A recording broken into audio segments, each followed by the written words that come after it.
Hello, everybody, and welcome to the Strangers in Jerusalem YouTube channel and podcast, where we explore the Gospels and the Jesus traditions within their Jewish context.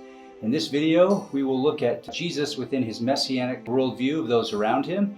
In the previous two videos, we traced the Messiah traditions from its origins in the Hebrew Bible up until the time of Jesus. And in this third video, we were going to talk more about Jesus and see him as much as we can through the eyes of the people who associated with him, or through the eyes of the Gospels, however you want to put it. But that's what we'll do to try to contextualize him a little bit more in this messianic worldview. So follow me. Let's go to Jerusalem.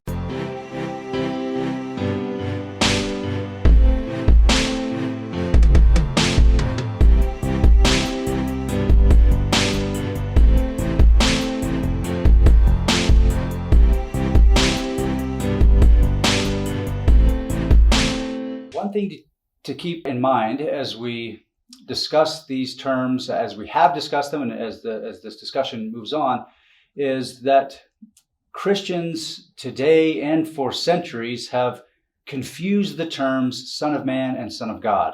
We talked about these terms in a previous video in this series, and we defined Son of Man and Son of God. But it's important to note that Christians, even within 200 or 300 years of Jesus, thought that the Son of Man term meant Jesus's humanness, that referred to his humanness, and that the Son of God, that term Son of God, referred to his divinity. It's easy to confuse those because even the word God within the Son of God title seems to suggest divinity. But as we have shown, it was exactly opposite.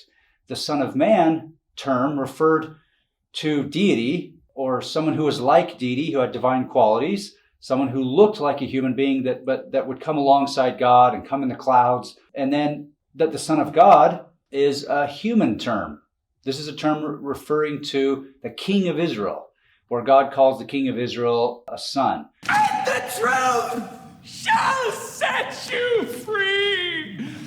Now, we did talk about how different peoples in the ancient Near East saw their king as divine. So that's a little bit confusing. Although in ancient Israel, there's not a lot of evidence that they actually saw him as, the king, like King David, as someone who took on divine qualities. It's probably more the case that God adopted the king into the family of deity, or this is metaphorical court language or something.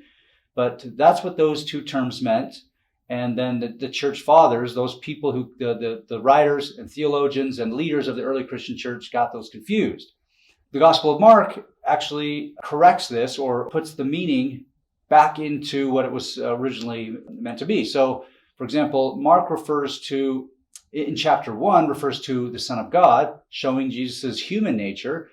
But then when we get into chapter 2, he starts using the Son of Man term, showing his divine and redeemer nature. Also, the king, or the high priest, when Jesus was brought before the high priest asked him, "Are you the Messiah, the Son of God?" Again, he's equating Messiah, a kingly term, with Son of God. In Mark 13, verse 26, it says, "And then shall they see the Son of Man coming in the clouds with great power and glory."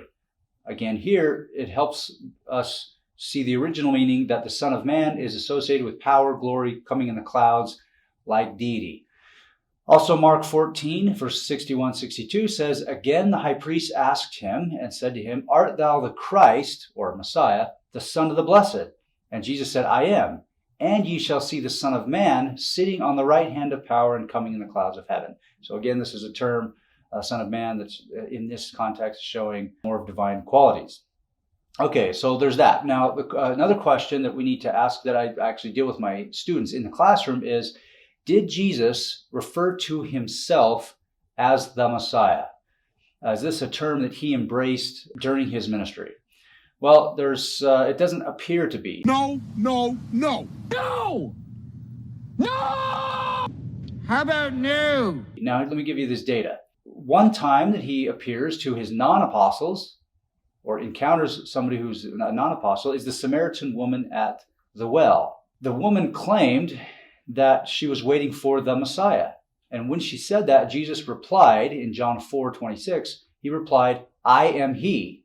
So it seems that he's not, it doesn't seem, it's clear that he's outright stating, "I'm the Messiah."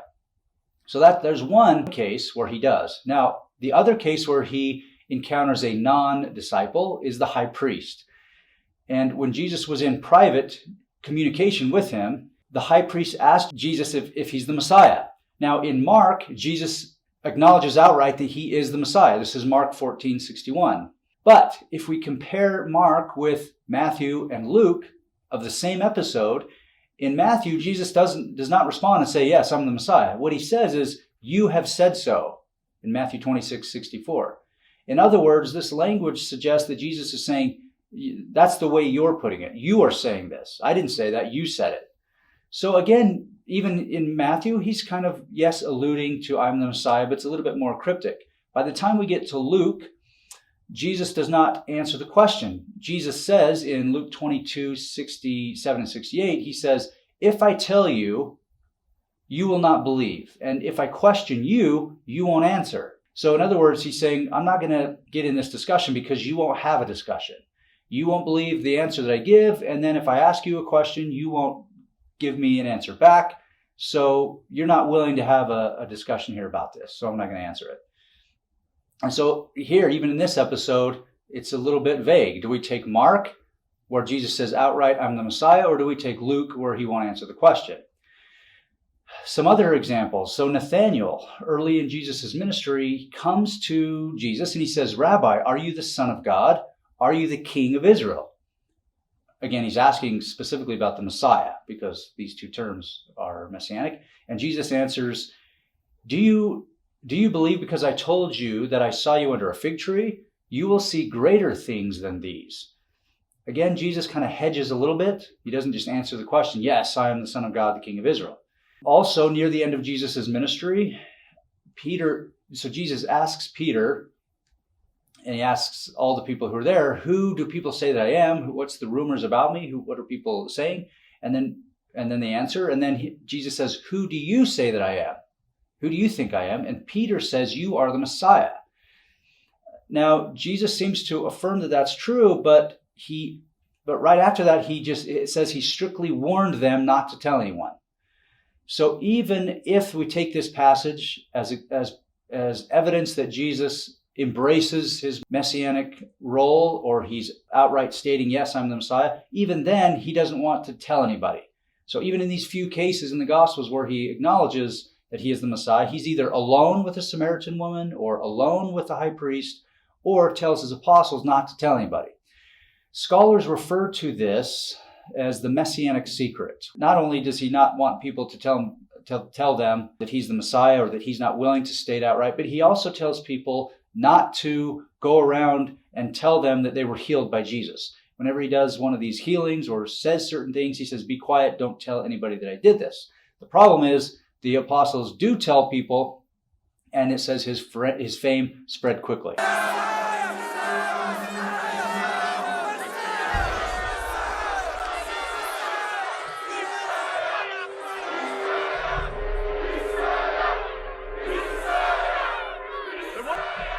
No, this is not the way.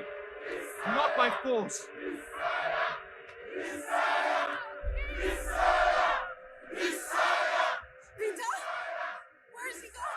Something else to note, that in John chapter 6, verse 15, it says that a large crowd came to Jesus and was, quote, was about to come and take him by force to make him king.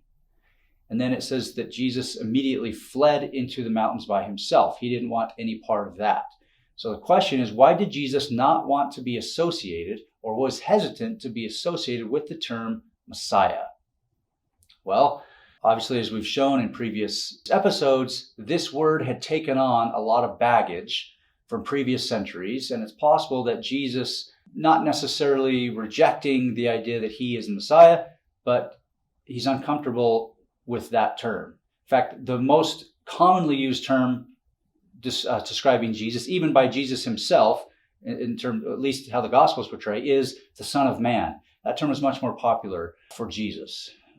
Okay, so let's go through a few more things to get an idea of how people saw the Messiah or what they had hoped. So at Caesarea Philippi, toward the end of Jesus' ministry, when Jesus told his apostles that he has to go to Jerusalem and be killed, Peter takes Jesus aside, and in Matthew 16:22, he says, God forbid it, Lord. This must never happen to you. Also in Luke, after Jesus dies, two non-apostles who are walking to Emmaus from Jerusalem, it says they were saddened. They were very sad. Jesus appears to him, but he was in disguise. They didn't know it was Jesus. And they told you, Jesus says, what's wrong with you? Why are you sad? And they said, we have hoped that our great prophet, we had hoped he was the one to redeem Israel. This is Luke 24:13 through 21. We had hoped that he was the one to redeem Israel. In Matthew, also, some of Jesus' apostles, this is after the resurrection, they doubted. It says they doubted after they met the resurrected Jesus. This is Matthew 28:16 through 20. It doesn't tell us the nature of their doubt. It doesn't say that they doubted that it was really Jesus. That could have been the doubt. But what they were seems that they were worried about or confused about is that he is still the Messiah, and is he coming back to redeem Israel? Like, what's going on here? It was confusing to them of how these events took place. And if we couple that with the book of Acts in chapter 1, when Jesus comes to the apostles for the first time, the very first question they ask, or the first statement, it wasn't, wow, Jesus, you're here, and how did this happen? You're resurrected. It wasn't anything like that. The very first thing they say is, Lord, is this the time when you will restore the kingdom to Israel? You see, their whole worldview is wrapped up in this expectation of a Messiah coming to redeem Israel. That's in everything that they were anticipating and thinking about. Also in Paul, in 1 Corinthians chapter 1, verse 23, Paul says that the crucifixion of Jesus is a stumbling block to Jews. This is a scandalon, is what he calls it in Greek, scandalon. This is a scandal. This is a stumbling block to Jews. They just can't, the Jewish world was not prepared at least from their sacred texts of the Hebrew Bible, they were not prepared for a Messiah who would be killed and humiliated, subdued, and defeated by his enemies. Another question that I have for my students is that if Jesus' identity was unclear to those closest to him, including his family, right? If you remember his family, they thought he was nuts. According to Mark, they came to Peter's mother-in-law's house. They told Jesus to come out. It says because they thought he was crazy. And then that's when Jesus sort of ignored them. So even his family some of his family members might not have been quite sure of who Jesus is, what his identity, what's his mission. If that's true, if his identity is unclear to those closest to him, then what does that tell us about his ministry?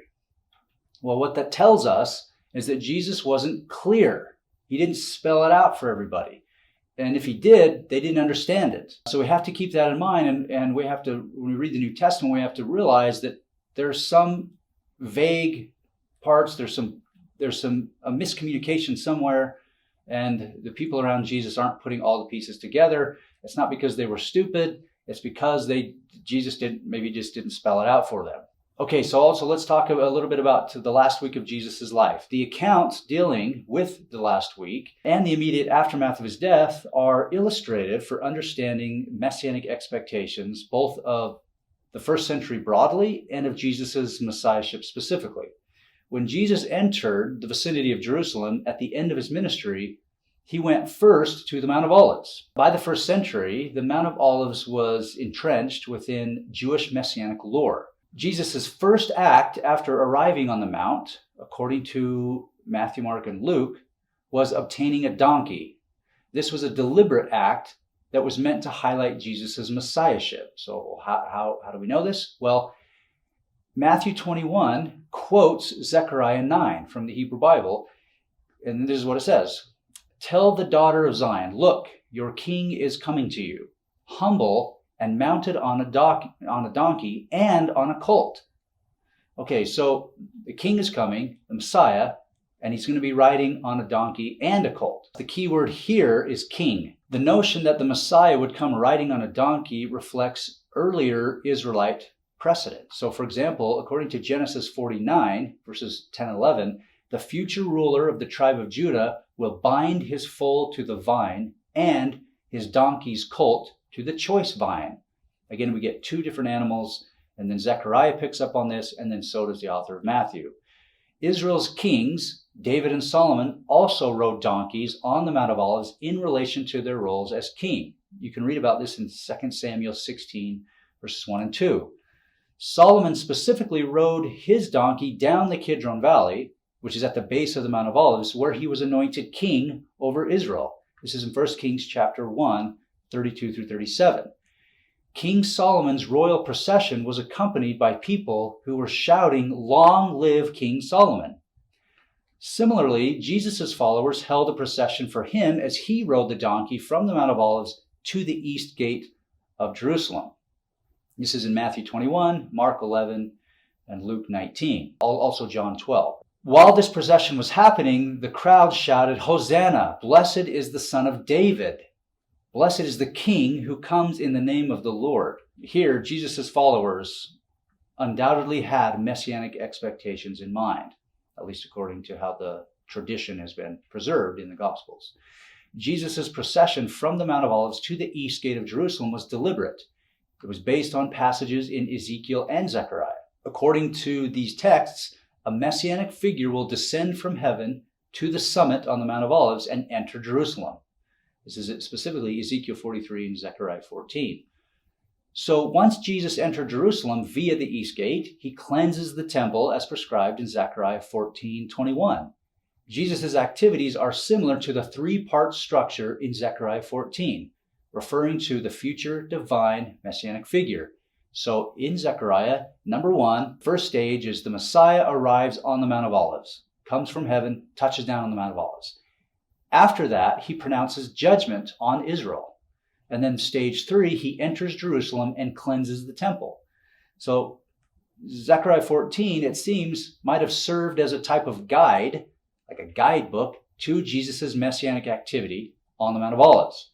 Cleansing the temple was an act of rebellion that set Jesus on a collision course with the temple establishment and Roman authorities, who saw him, probably like other messianic figures in the first century, saw him as a rabble-rousing Messiah aspirant who must be punished, must be silenced. Jesus also pronounced judgment upon Jerusalem multiple times during the last week of his ministry. While on the Mount of Olives, he said to Jerusalem, "These days will come upon you when your enemies will set up ramparts around you and surround you and hem you in on every side. They will crush you to the ground, you and your children within you, and they will not leave within you one stone upon another." This is Luke 19, 43 and 44. He also, if you remember, cursed a fig tree in Mark 11, which, according to earlier Israelite texts, was a symbol of Judah, of the nation of kingdom of Judah and Israel.